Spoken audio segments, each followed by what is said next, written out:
sejahtera, saling mendoakan di antara kita. Jawablah waalaikumsalam. Assalamualaikum warahmatullahi wabarakatuh. Hai Sobat Ekonomi, apa kabar? Semoga Sobat Ekonomi dalam keadaan sehat dimanapun berada. Perkenalkan, nama Ibu Adila Azkia, guru Sobat Ekonomi semua.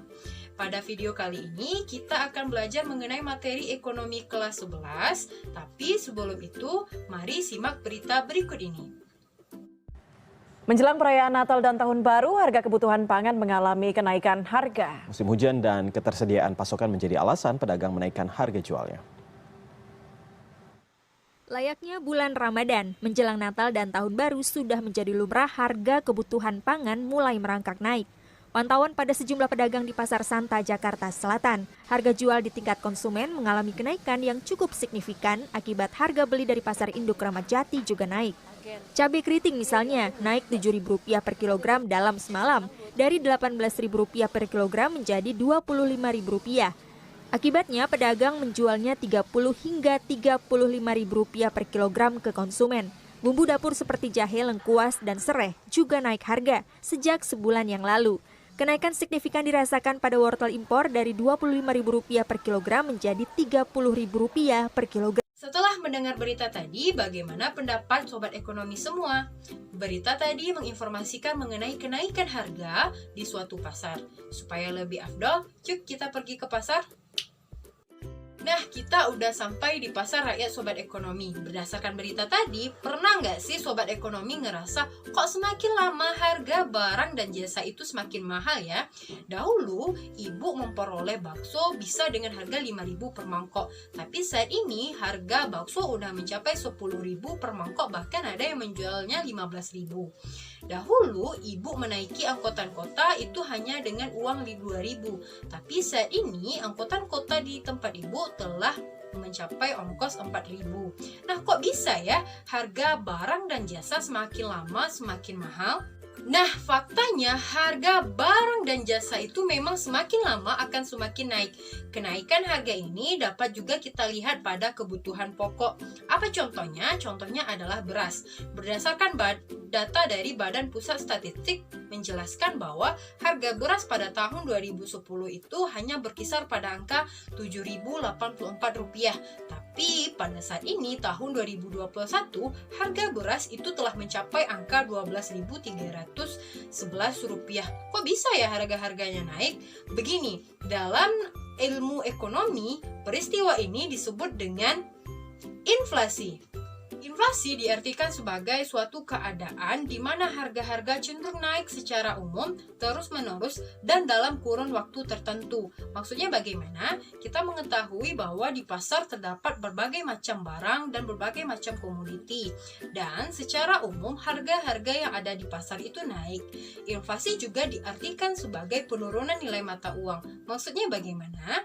Tadi bahwa kalau kita dahulu memiliki uang Rp10.000, maka kita telah mendapatkan 2 mangkok bakso. Tapi saat ini dengan uang Rp10.000 kita hanya mendapatkan 1 mangkok bakso. Kenaikan harga belum tentu mencerminkan perekonomian yang buruk. Inflasi pada angka-angka tertentu dianggap wajar, bahkan negara-negara maju pun juga mengalami inflasi. Inflasi biasanya dinyatakan dalam bentuk presentase yang dirilis oleh Badan Pusat Statistik, di mana BPS nanti akan memonitor bagaimana sektor-sektor dalam perekonomian, dimulai dari kebutuhan pokok, pertanian, pertambangan, kesehatan, hingga rekreasi. Mana dari data-data tersebut BPS akan mengolah datanya dan melihat apakah terjadi inflasi atau tidak. Semisal pada periode Januari sampai 2020 terjadi inflasi sebesar 1,55%. Hal ini bermakna bahwa ada kenaikan harga barang dan jasa sebesar 1,55% di negara Indonesia. Kok bisa ya harga barang dan jasa itu semakin naik? Apakah para penjual melakukan kesepakatan untuk menaikkan harga? Maka kita akan masuk kepada materi selanjutnya, yaitu penyebab inflasi. Penyebab inflasi itu sangat kompleks, tapi Tapi dalam video ini Ibu akan memaparkan 4 penyebab dari inflasi. Yang pertama itu adalah demand pull inflation. Apa itu demand pull inflation? Kalau kita artikan per kata, demand diartikan permintaan, pull diartikan tarikan, dan inflation diartikan inflasi. Sehingga demand pull inflation dapat diartikan sebagai inflasi yang disebabkan oleh tarikan permintaan. Apa maksudnya? Kita jelaskan melalui contoh ya. Misalkan banyak orang yang meminati sejumlah barang atau suatu barang, tapi suatu barang tersebut jumlahnya terbatas, maka harganya akan cenderung naik. Begitu juga sebaliknya. Jika banyak barang yang ada di pasar tetapi yang meminati sedikit, maka barang tersebut harganya akan cenderung turun. Apa contohnya? Maka kita contohkan ketika budaya Korea memasuki Indonesia, di mana segala yang berkaitan dari Korea itu disukai oleh masyarakat Indonesia, mulai dari fashionnya, makanan, pernak-pernik, hiburan seperti film, lagu, dan lain sebagainya disukai oleh masyarakat Indonesia. Lalu apa faktor-faktor yang dapat meningkatkan permintaan masyarakat? Itu ada 3 faktor. Yang pertama itu adalah meningkatnya jumlah penduduk, yang kedua itu adalah meningkatnya pendapatan masyarakat, dan yang ketiga itu meningkatnya selera masyarakat. Penyebab yang kedua itu adalah cost push inflation.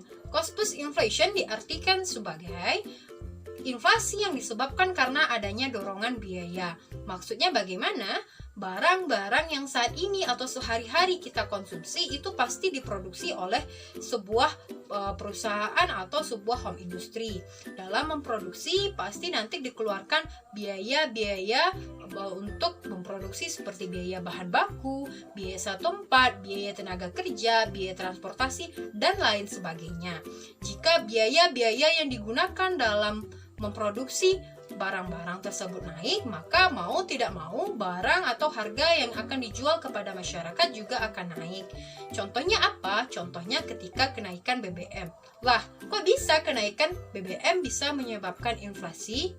Nah, sebelum kita membahas itu, mari kita pergi ke tempat bakso. Kita mengetahui bahwa dalam proses membuat bakso kita memerlukan bahan baku seperti daging, tepung, telur, sayur mayur, rempah-rempah, dan lain sebagainya.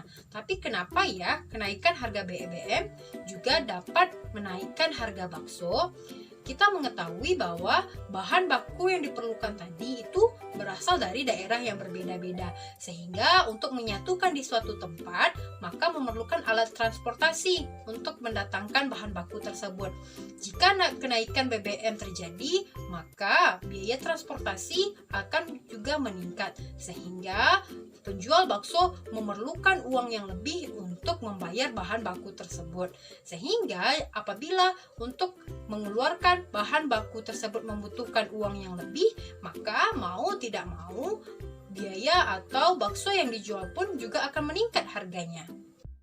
Dari penjelasan tadi dapat kita simpulkan bahwa BBM mengambil peranan yang sangat krusial dalam perekonomian sebuah negara, sehingga kita menyimpulkan bahwa kenaikan harga BBM akan membuat ongkos distribusi barang juga akan meningkat. Jika ongkos distribusi barang meningkat, maka nanti biaya dalam memproduksi juga meningkat. Dan mau tidak mau, harga barang yang dijual di masyarakat juga akan meningkat. Kepada contoh yang kedua, yaitu kenaikan dalam biaya tenaga kerja. Lah, kok bisa ya biaya tenaga kerja yang naik dapat menyebabkan inflasi? Bukankah naiknya biaya tenaga kerja akan mensejahterakan para tenaga kerja? Menurut sobat ekonomi bagaimana? Ya, betul, karena biaya tenaga kerja merupakan salah satu variabel yang digunakan dalam produksi, sehingga kenaikan biaya tenaga kerja akan membuat produsen atau sebuah perusahaan mengeluarkan uang yang lebih untuk membayar tenaga kerjanya. Atau bisa juga dijelaskan bahwa kenaikan biaya tenaga kerja akan menyebabkan pengeluaran atau biaya produksi yang juga akan meningkat, sehingga mau tidak mau nanti harga barang yang dijual pada masyarakat pun juga akan naik. Masuk kepada penyebab yang ketiga ya, yaitu meningkatnya jumlah uang yang beredar pada masyarakat. Menurut sobat ekonomi, kenapa meningkatnya jumlah uang yang beredar di masyarakat dapat menyebabkan inflasi? Kita jelaskan melalui contoh ya. Semisal ketika hari besar keagamaan, biasanya para pegawai atau tenaga kerja mendapatkan tunjangan hari raya atau yang sering kita sebut dengan THR. Dengan adanya THR, maka jumlah uang yang masyarakat dapatkan biasanya lebih atau kita sebut juga dengan adanya ekstra gaji. Sehingga dengan uang yang lebih di tangan masyarakat, maka masyarakat memiliki daya beli yang lebih tinggi daripada biasanya. Maksudnya bagaimana? Yang biasanya masyarakat tidak mampu untuk membeli kue kaleng, sekarang masyarakat sudah mampu. Yang dahulu masyarakat tidak mampu untuk membeli emas, sekarang karena adanya ekstra gaji, masyarakat mampu untuk membeli emas.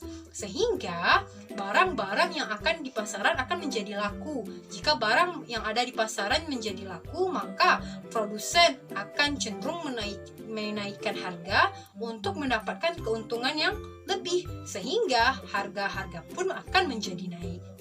Kita masuk kepada penyebab yang keempat, yaitu inflasi yang disebabkan oleh luar negeri. Kita mengetahui bahwa antar negara itu melakukan perdagangan dalam ekonominya.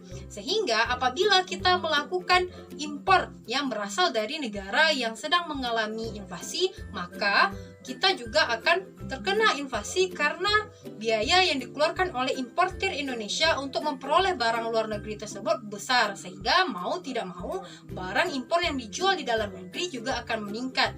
Atau bisa juga inflasi terjadi ketika adanya kebijakan-kebijakan yang diterapkan seperti kebijakan dalam peningkatan bea cukai, sehingga importir membutuhkan dana yang lebih untuk memperoleh barang tersebut, sehingga mau tidak mau barang yang dijual di masyarakat juga akan meningkat. Selanjutnya kita akan masuk kepada jenis-jenis inflasi. Jenis inflasi kita akan bedakan menjadi 3. Yang pertama berdasarkan laju kecepatan, yang kedua tingkat keparahan, dan yang ketiga yaitu sumbernya. Berdasarkan laju kecepatan itu dibagi menjadi 3. Yang pertama adalah inflasi lunak, di mana kecepatannya kurang dari 5% per tahun. Yang kedua adalah inflasi cepat, di mana kecepatannya lebih dari 5% per tahun. Yang ketiga itu adalah inflasi meroket, di mana kecepatannya lebih dari 10% per tahun. Jenis inflasi yang kedua berdasarkan tingkat keparahannya dibedakan menjadi 4. Yang pertama adalah inflasi ringan, di mana keparahannya masih kurang dari 10%. Yang kedua adalah inflasi sedang, di mana tingkat keparahannya 10-30%. Yang ketiga itu adalah inflasi berat, di mana tingkat keparahannya itu 30-100%, dan yang keempat itu adalah hiperinflasi, di mana inflasi yang terjadi telah melebihi 100%.